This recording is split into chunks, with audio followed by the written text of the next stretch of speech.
Ini saya ada sedikit pertanyaan, boleh enggak? Iya, boleh. Oh iya. Tapi ini saya perkenalkan nama dulu saya. Iya, bukan untuk berdebat ya Pak? Iya, bukan untuk berdebat. Cuman ada satu pertanyaan yang mengganjal di hati saya itu. Iya, pertanyaan langsung saja Pak Yusuf ya. Iya, silakan. Pertanyaannya apa? Ini manusia. Iya,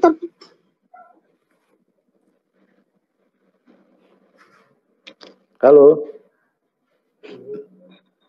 Ya, halo. Begini Pak Yusuf.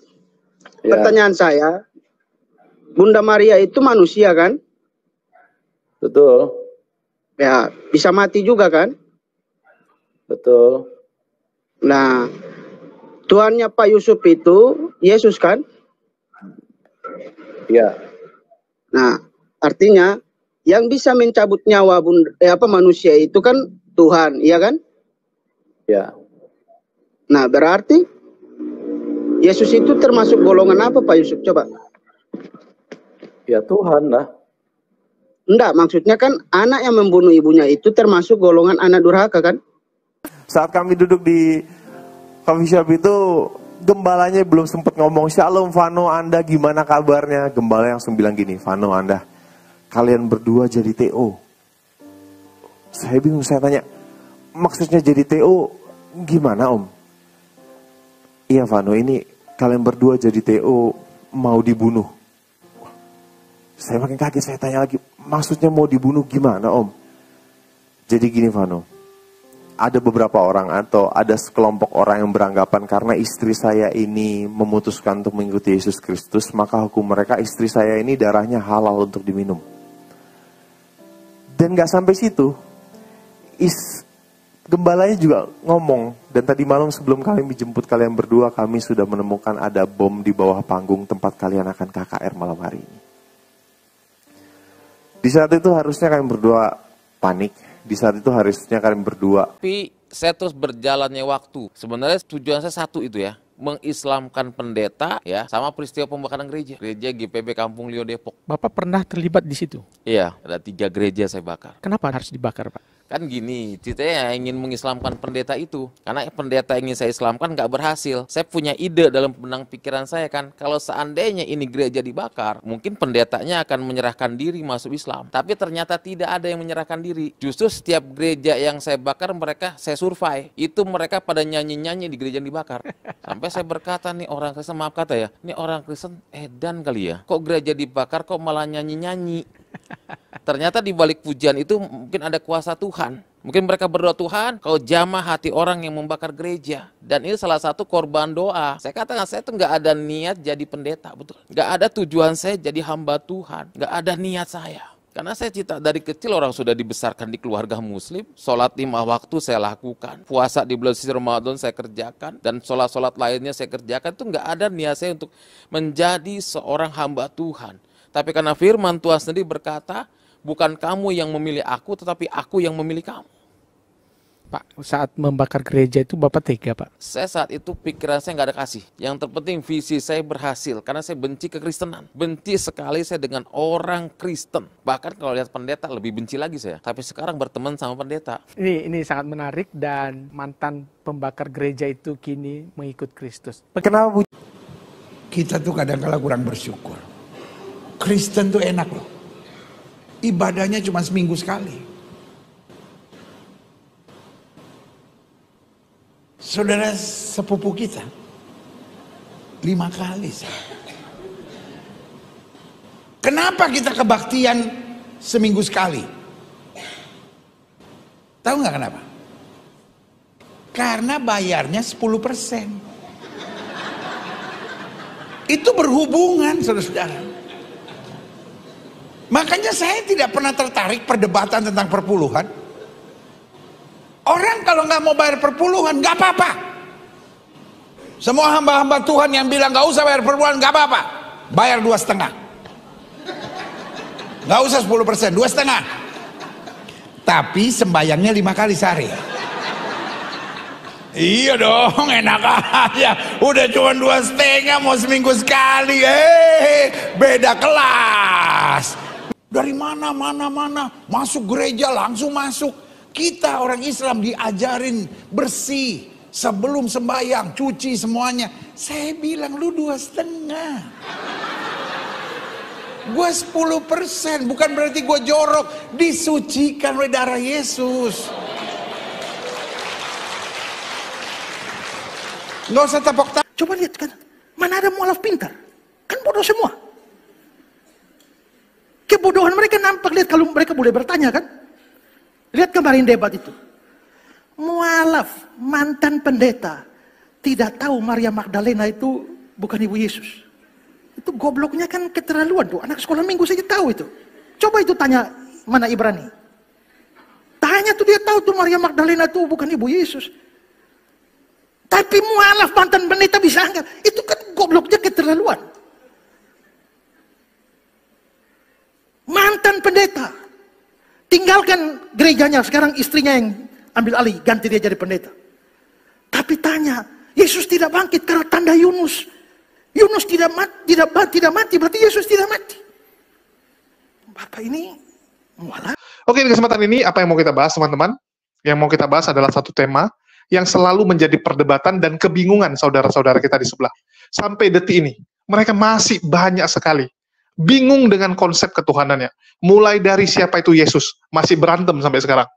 Siapa Yesus, udah 2000 tahun, masih bingung. Ya, masih bingung. Kalau zaman dulu, sebenarnya mereka lebih mending. Di abad pertama, para murid-murid Yesus itu nggak pernah menuhankan Yesus. Nggak pernah menganggap Yesus sebagai Theos. Nggak ada.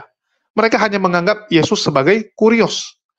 Tetapi di abad ketiga barulah Yesus diangkat. Barulah Yesus dianggap setara. Doktrinnya dibuat bahwa Yesus setara dengan Allah Bapa. Barulah dari situ sampai sekarang itu jadi perdebatan, bahkan sampai detik ini masih ribut. Jadi Yesus ya siapa? Ribut. Bagaimana cara masuk ke surga? Ribut lagi. Bagaimana kondisi di surga? Ribut lagi. Semua ribut. Ribut mereka teman-teman. Silakan kalian cek. Yang ngomong bukan saya ya, tapi memang faktanya mereka sampai detik ini masih ribut. Bahkan orang Oneness sekarang lagi merajalela. Oke. Terus apalagi yang selalu menjadi perdebatan mereka? Mengenai siapa yang mencabut nyawa Yesus dan juga Bunda Maria. Ini selalu jadi buah simalakama bagi apologet Kristen. Bahkan bagi pendeta sekalipun ya, udah kelas pendeta, mereka masih bingung. Siapa sebenarnya yang mencabut nyawa Bunda Maria dan Yesus?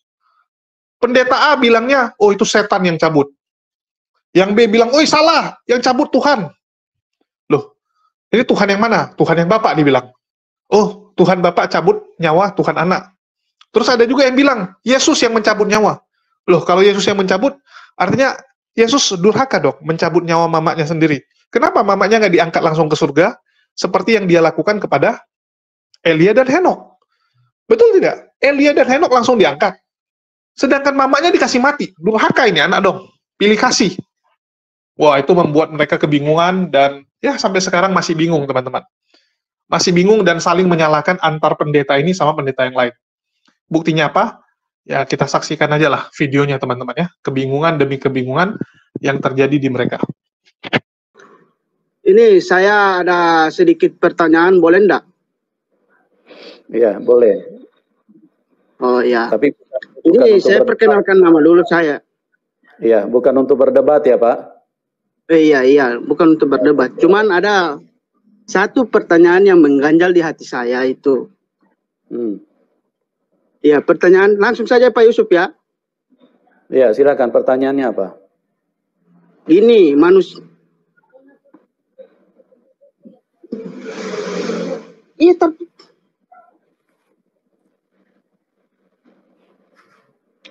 Halo. ya, halo, begini Pak Yusuf. Ya. Pertanyaan saya, Bunda Maria itu manusia kan? Betul. Ya, bisa mati juga kan? Betul. Nah, Tuhannya Pak Yusuf itu Yesus kan? Iya. Nah, artinya yang bisa mencabut nyawa manusia itu kan Tuhan, iya kan? Ya. Nah, berarti Yesus itu termasuk golongan apa, Pak Yusuf? Coba. Ya Tuhan lah. Enggak, maksudnya kan anak yang membunuh ibunya itu termasuk golongan anak durhaka kan? Loh, kematian itu kan bukan produknya Tuhan, itu kan produknya setan. Nah, kita dengar Iwan Pila, kematian adalah produknya setan katanya. Kita lanjutkan lagi Iwan Pila. Oh gitu ya. Otoritas Tuhan itu apa saja, Pak Yusuf, kalau boleh tahu? Ya, otoritas Tuhan menghidupkan. Tidak bisa mematikan ya? Ya, kalau mematikan itu setan, Pak. Tuhan itu baik, tidak pernah mematikan manusia. Terus manusia mati ini selama ini itu karena apa, Pak Yusuf? Siapa yang mencabut nyawa itu, Pak Yusuf? Iya, siapa yang mencabut nyawa itu? Ya, itu yang mencabut nyawa itu. Setan yang mencabut nyawa manusia, Pak. Makanya Tuhan Yesus datang untuk menebus supaya apa? Supaya orang-orang yang mati di dalam Tuhan yang sudah percaya itu diselamatkan. Roh jiwanya dibawa pulang ke surga, hanya dagingnya yang mati. Tapi kalau orang ya, tidak percaya Tuhan Yesus, itu mati semuanya, roh jiwa dan tubuhnya mati semua, Pak. Oh, begitu ya. Nah, sekarang begini, yang mencabut nyawa ya Yesus itu siapa, Pak Yusuf? Kan Yesus mati 3 hari. Yang mencabut nyawanya Yesus itu siapa? Dia menyerahkan nyawanya untuk penebusan dosa. Iya, saya paham itu, Pak Yusuf. Yang saya tanyakan itu yang mencabut nyawa Yesus itu siapa coba? Kan Yesus manusia, ya kan? Dia akan mati. Nah, loh, mulai panik kan? Iya, garuk-garuk. Bingung dia, nggak bisa jawab. Iya, panik udah ini. Untuk menebus dosa, Pak. Upah dosa itu maut. Iya, saya paham itu, Pak Yusuf. Yang saya tanyakan, siapa yang mencabut nyawa Yesus itu ketika mati di kayu salib? Iya, dia mati karena menanggung dosa manusia. Iya, saya paham itu, Pak Yusuf. Yang saya tanyakan, sekali lagi yang saya tanyakan itu, yang mencabut nyawanya itu siapa, Pak Yusuf? Saya tidak tanya dia menyerahkan nyawa atau tidak, Pak Yusuf. Ya, yang mencabut nyawa itu ya selama ini kan setan yang mencabut nyawa manusia. Oh, berarti ketika Yesus mati di kayu salib itu yang cabut nyawanya Yesus itu setan juga ya? Itu Bapak tidak mengerti. Itu karena penebusan dosa, dia membayar dosa, makanya dia harus mati. Gitu. Iya, saya paham Pak Yusuf, makanya saya tanya. Iya, sudah betul seperti itu. Terus apa lagi pertanyaannya? Enggak, cuman itu saja. Ya, sudah jelas seperti itu. Yang penting, ya ini terputus. Terputus katanya Iwan Pila. Terputus apa diputus ini? Takut penelponnya nanya lagi ya, terus nggak bisa jawab gitu. Terus, yang penting Anda harus tahu bahwa satu-satunya yang keluar dari kuburan itu Tuhan Yesus, karena maut tidak bisa mengalahkan dia, maut tidak bisa menahan Tuhan Yesus di dalam kuburan, karena Tuhan Yesus tidak berdosa. Itu ya, tadi terputus ya, roti isi selai ya. Yang Anda mesti lihat itu jangan matinya, tapi yang Anda mesti lihat itu karena upah dosa itu maut, Tuhan Yesus menanggung dosa. Nah, yang Anda mesti lihat itu satu-satunya yang bisa keluar dari kuburan itu hanya Tuhan Yesus. Nabi, Rasul semua tidak bisa keluar dari kuburan. Nah, dari situ kita bisa membedakan bahwa antara Tuhan Yesus dengan manusia itu berbeda. Karena manusia lain sekalipun bilang Rasul, apalagi ada yang bilang Nabi besar, tapi tidak ada yang bisa keluar dari kuburan. Semua terkunci di dalam kuburan. Oke, jelas ya? Oke, kita ke Ibu Mia. Nah, jadi bagaimana tanggapan dari Pendeta Ezra Soru ketika menyikapi video ini, yang dimana dia melihat Pendeta Yusuf Manubulu kalah telak dari penanyanya yang mendapat jawaban bahwa setanlah yang mencabut nyawa manusia termasuk Yesus. Ya, jadi itu pertanyaannya siapa yang sebenarnya itu kayaknya orang Islam tuh ya yang nanya. Ya, arah pertanyaannya bisa dibaca. Dia akan berasumsi bahwa yang cabut nyawa manusia itu kan Tuhan. Nah, kalau Yesus itu Tuhan, terus nanti kan Maria mati. Kalau Maria itu mamanya Yesus, sedangkan Yesus juga Tuhan, waktu Maria mati dan yang mencabut nyawa Maria adalah Tuhan, berarti Yesus juga, maka durhakalah Yesus karena mencabut nyawa mamanya. Itu kira-kira maksud pertanyaan orang Islam itu begitu. Tapi pertanyaannya nggak tidak berhasil menjebak, karena ternyata di luar dugaan dia, kan dia punya asumsi kan yang mencabut nyawa manusia itu kan termasuk Maria itu kan Tuhan, berarti Yesus, ya kan? Tapi gak tuntas dia serangannya karena ternyata Pak Yusuf Manubulu ini jawabnya lain, bahwa ternyata yang cabut nyawa manusia itu setan, bukan Tuhan. Nah, jadi memang jawaban Pak Yusuf ini membuat serangan itu gagal sebenarnya. Tapi jawabannya Pak Yusuf ini kok akhirnya jadi blunder menurut saya. Karena kalau dikatakan bahwa yang mencabut nyawa manusia ini adalah setan, makanya orang itu nanya. Dan terus berarti Yesus mati itu, apakah yang cabut nyawa Yesus itu setan?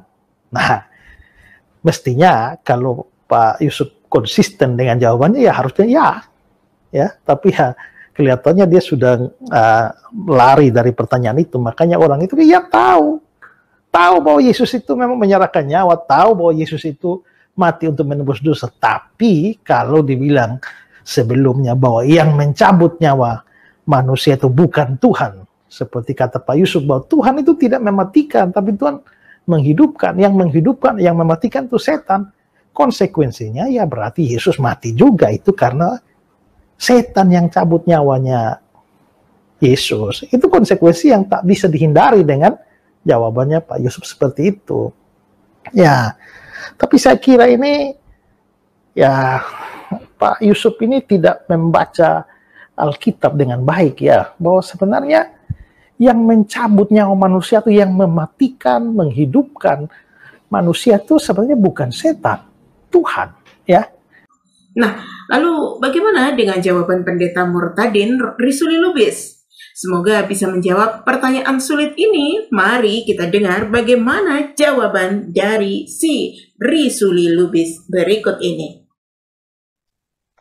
Pak, siapakah yang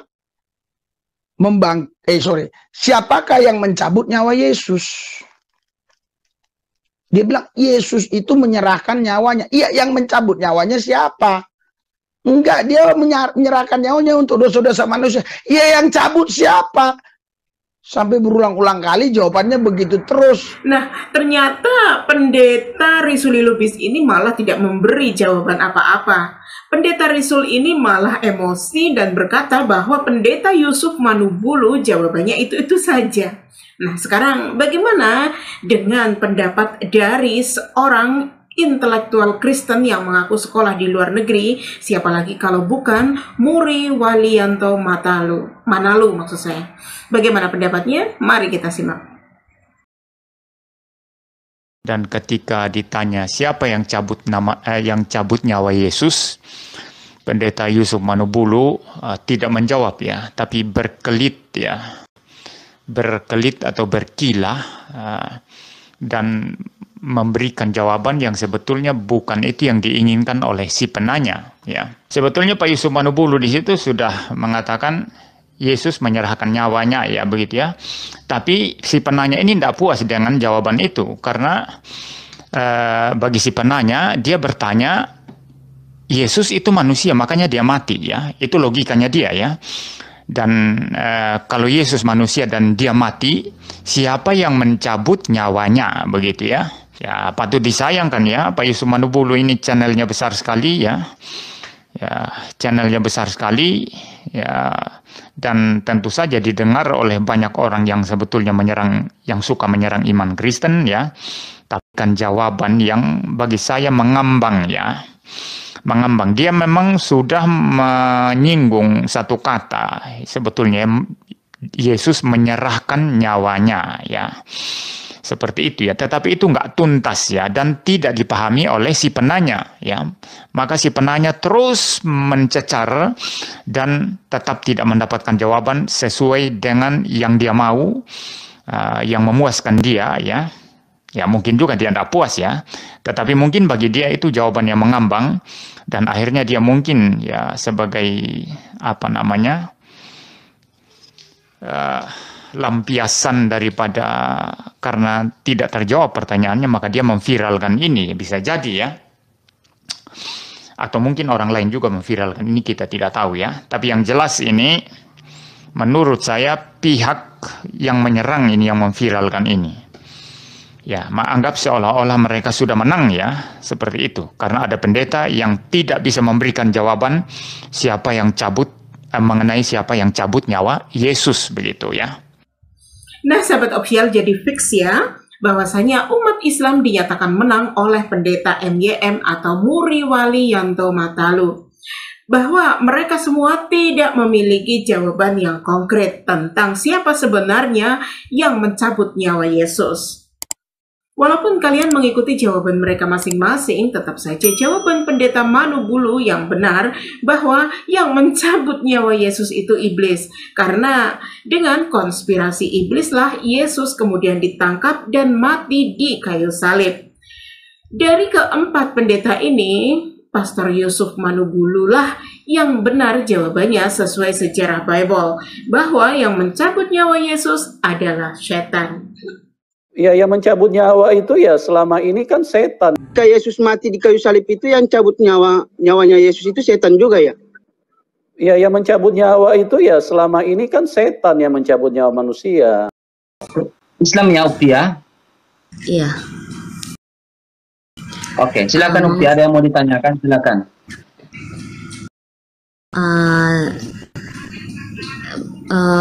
Apa namanya, katanya di agama Kristen itu kematian itu karena dosa ya Bang ya? Yes. Nah, lantas kalau kematian itu karena dosa, lantas apa namanya, di Kristen juga katanya iblis itu yang mencabut nyawa manusia. Kata siapa Pak? Itu bohong Pak. Kristen. Bohong itu bohong. Katanya bohong. Tapi kalau Yesus mati karena dosa, ya betul. Karena kematian itu. Apa yang diperbuat Yesus sehingga dia dicabut nyawanya? Apa namanya? Siapa ya? Tidak ada yang mencabut nyawa Yesus. Yesus Kristus berkata, aku menyerahkan nyawamu, menyerahkan nyawaku, dan aku berkuasa pula mengambilnya kembali. Tidak ada yang mencabut nyawa Yesus. Jadi katanya itu berbohong, Ukti. Ya, nah, kita menjelaskan dulu kenapa Yesus Kristus mati di atas kayu salib. Bro Elias silakan. Nanti saya tambah.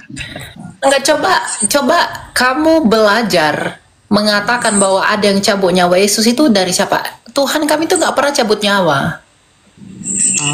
Oh, nggak pernah cabut nyawa ya? Enggak, iman kami itu bukan seperti iman kaleng-kaleng seperti yang diimani Nebukadnezar yang menyembah batu, yang mengatakan bahwa nyawa itu dicabut.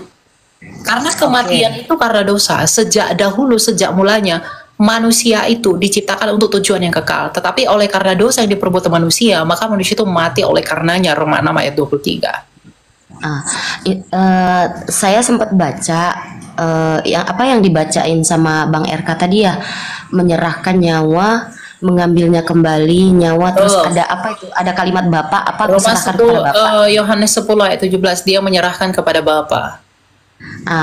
Kalau memang Yesus itu menyerahkannya atau mengambilnya, lantas Bapa itu siapa ya, Kak?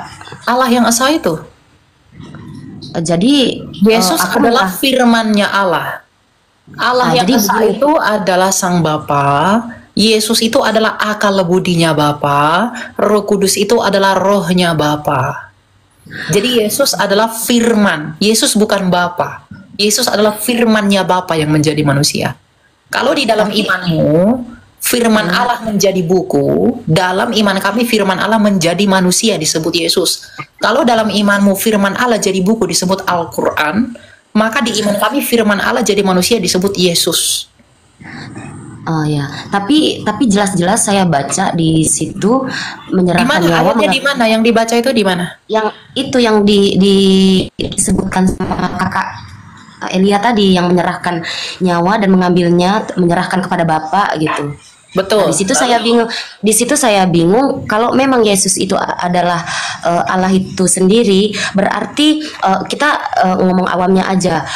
Jadi Yesus itu berkata, saya menyerahkan nyawa kepada saya sendiri dan saya mengambil nyawa itu. Ya, enggak ada yang mengatakan Yesus itu menyerahkan nyawanya kepada dirinya sendiri. Yesus itu firman, Mbak. Bukannya Bapak. Firman-Nya Tuhanmu. Al-Quran itu sama nggak dengan Allahmu? Enggak, yang saya tanya itu. Maka Yesus itu adalah firman-Nya Allah. Masa nggak ngerti? Firman Allah dengan Allah. Bapa itulah Allah, firman Allah itulah Yesus. Berarti Jadi Yesus adalah firman-Nya Bapa. Ya, berarti Yesus menyerahkan dan mengambilnya nyawanya kepada dirinya sendiri, begitu? Yesus menyerahkan nyawanya sebagai firman dalam keadaannya sebagai manusia kepada Sang Bapa, Sang Sumber. Masa nggak ngerti? Masalahnya itu menyerahkan nyawa kepada Bapakku, berarti ada kepada dua. Bapakku, berarti ada dua pribadi. Iya, kepada Bapakku berarti. Firman-Nya Bapa, idenya Bapa yang menjadi manusia itu menyerahkan nyawanya kepada Bapa. Bukan Bapa menyerahkan nyawa kepada Bapa, tapi firman itu yang menjadi manusia itu menyerahkan nyawanya dalam keadaannya sebagai manusia. Filipi 2. Dalam keadaannya sebagai manusia kepada Bapa. Bukan Yesus menyerahkan nyawanya kepada Yesus. Yesus itu nama inkarnasi firman. Yang berinkarnasi itu firman. Yohanes 1 ayat 14, bukan Sang Bapa. Nah, inkarnasi firman-Nya Bapa itu menyerahkan nyawanya kepada Sang Bapa. Oh, jadi Gak paham, belum paham. Bukan, nanti dulu Kak. Jadi dari saya kembali ke saya gitu. Oh, bukan gitu. Yesus itu kan firman-Nya Bapa, bukan Bapa. Firman itu artinya akal budi. Perkataan kan? Bukan, akal budi, logos, logika, ilmu. Ilmunya Bapa, ide ilahi menjadi manusia. Idenya itu ketika menjadi manusia, dia menyerahkan nyawanya itu kepada Bapa. Itu sepengetahuan saya, Kak, yang firman itu artinya perkataan. Oh enggak, kamu belajar dari bahasa apa? Dalam Yunani, firman itu ada 3. Ada dalam pengertian logos, yang adalah ilmu, dalam pengertian rema, yang adalah perkataan, ada pengertian grafe, yang adalah tulisan. Yesus adalah firman dalam pengertian logos, bukan rema atau bukan grafe.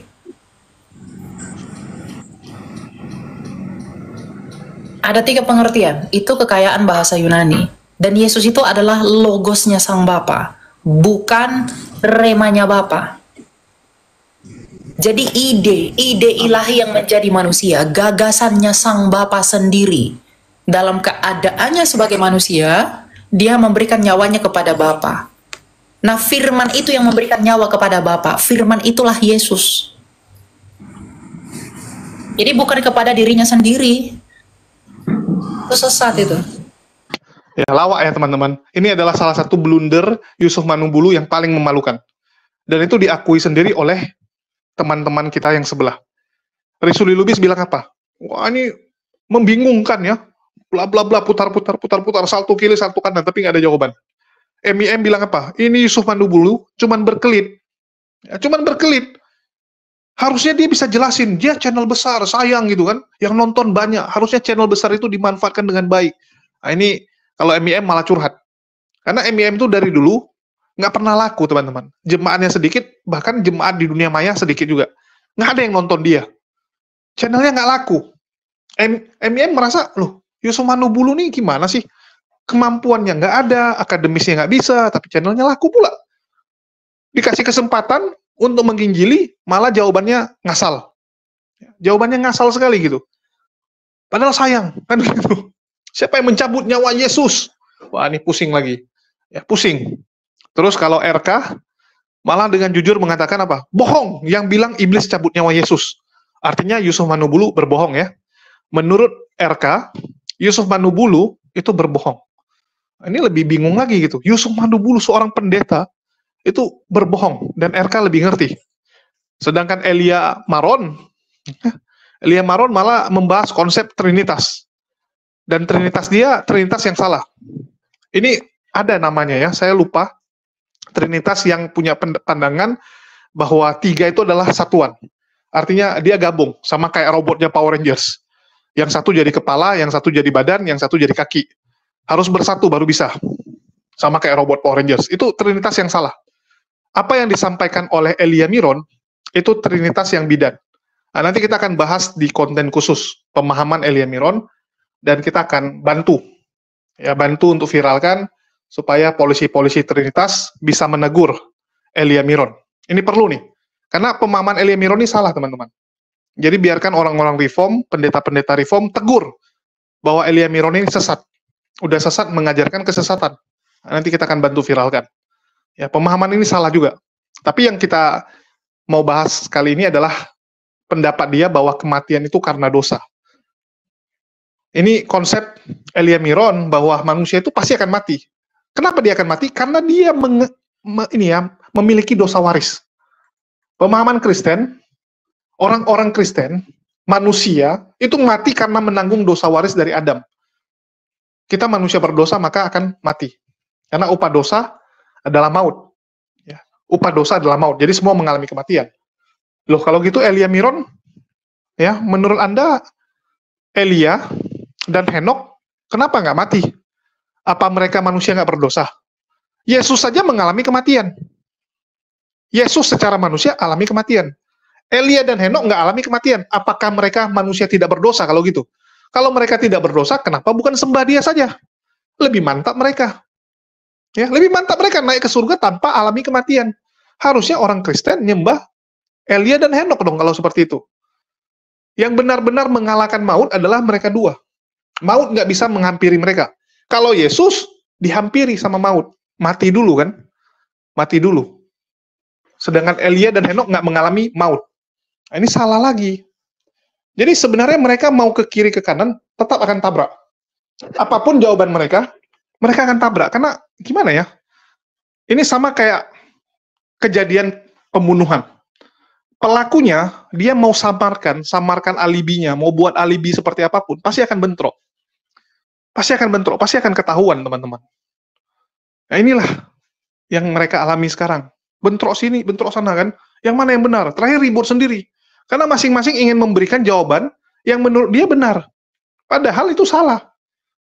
Yang nyalain nanti temannya yang lain. Saling menyalahkan mereka. Kalian bisa lihat. Ya. Mau bilang yang cabut nyawa Yesus, itu adalah setan. Loh, Yesus kalah sama setan. Ya, Yesus kalah. Mau bilang itu Allah Bapa. Ya. Jadi Yesus ngapain? Kalau Yesus yang cabut, Bunda Maria kasihan. Wah, serba salah. Pusinglah mereka kan? Pusinglah mereka, teman-teman. Bagaimana kalau di Islam? Nah, kan gitu. Ujung-ujungnya kan di sini kita membuktikan bahwa konsep ini salah. Konsep yang ada di sebelah ini salah. Tetapi dengan salahnya konsep sebelah, kan belum tentu Islam benar. Saya ambil pernyataan Andre Tunggal nih. Andre Tunggal selalu ngomong gini. Dia mengakui Kodondi dan kami semua berhasil membuktikan bahwa Kristen salah. membuktikan bahwa Kristen salah. Cuman yang jadi masalah, apakah dengan salahnya Kristen, otomatis Islam benar? Kan nggak bisa gitu. Betul tidak? Contoh nih, ada dua makanan nih. Dengan kamu membuktikan makanan yang satu ini nggak enak, apakah membuat makanan kedua tuh jadi enak? Enggak. Ya kita akui, makanan ini jadi enak, makanan kedua ini, kalau sudah dimakan dan terbukti dia enak. Jadi di sini kita akan jawab versinya Islam. Dan bagi teman-teman, coba kalian renungkan. Ya, kalian renungkan. Kalau di Islam, siapa yang mencabut nyawa manusia, termasuk para nabi? Ya, ini teman-teman harus tahu. Yang pertama, kita harus tahu dulu kenapa kita mengalami kematian. Karena memang sudah firman Allah. Di surah Al-Anbiya 35. Kullu nafsin ja'ikatul maut. Semua yang bernyawa akan mengalami kematian. Jelas, teman-teman. Ya, semua yang bernyawa akan mati. Itu firman Allah. Terus siapa yang cabut nyawa? Yang mencabut adalah malaikat Israel. Ya, malaikat Israel adalah malaikat yang tugaskan atau tugasnya itu mencabut nyawa manusia. Memang tugasnya itu. Siapapun yang bernyawa pasti, ya, pasti akan dicabut. Itu kalau di Islam jelas, nggak bertele-tele, nggak pusing. Oh, siapa yang cabut? Wah ini gini, berantem. Kita nggak. Jadi menurut teman-teman mana yang benar? Ya, mana yang benar? Kalian renungkan, kalian pikirkan. Di sini kita cuma kasih nampak ya, kasih tahu bahwa di sebelah ini yang ginian aja ya. Konsep paling dasar nih, kehidupan kematian. Yang cabut nyawa aja masih bingung. Masih bingung, apalagi tujuannya. Ini ibaratnya, ya, siapa yang jadi supir, mereka masih rundingkan nih. Oh, lu aja yang bawa. Enggak, siapa itu aja yang bawa. Wah, terakhir nggak jalan-jalan nih mobil, teman-teman. Nggak jalan-jalan, karena masalah siapa yang bawa masih bingung, terus pilih mobil yang manapun masih bingung, tujuannya pun masih bingung, nggak akan nyampe. Yakinlah, yang seperti itu nggak akan nyampe. Karena kebingungan demi kebingungan ditunjukkan. Menurut kalian bisa nyampe nggak? Orang yang mobilnya yang mana aja masih bingung, ya, terus siapa yang jadi pengemudinya masih bingung, terus tujuannya kemana juga belum ditentukan. Menurut kalian itu jadi jalan nggak? Nggak akan jadi jalan. Ya, nggak akan jadi jalan nih mobil orang atau orang-orang seperti ini. Ujungnya mereka diam di tempat, dan waktu akan menyapu mereka. Ujung-ujungnya apa? Ya udah kena sapu mereka. Karena kita punya keterbatasan di dunia. Betul tidak? Yang jadi masalah, kita tuh punya waktu di dunia. Jadi, mau nggak mau, kamu harus jawab. Kamu harus memilih, teman-teman. Ini ibaratnya, tempat kita ini udah mau tenggelam nih. Kita harus pilih, kita mau naik kapal yang mana. Ya. Mau naik kapal yang mana. Sedangkan ini kapalnya aja masih bingung. Semua masih bingung. Aduh. Itulah saya bilang kalau ada orang, mohon maaf, murtad, mengikuti kebingungan, itu bodohnya nggak karuan menurut saya. Bodohnya nggak karuan. Ada yang pasti, kenapa kejar yang masih bingung? Masih ribut.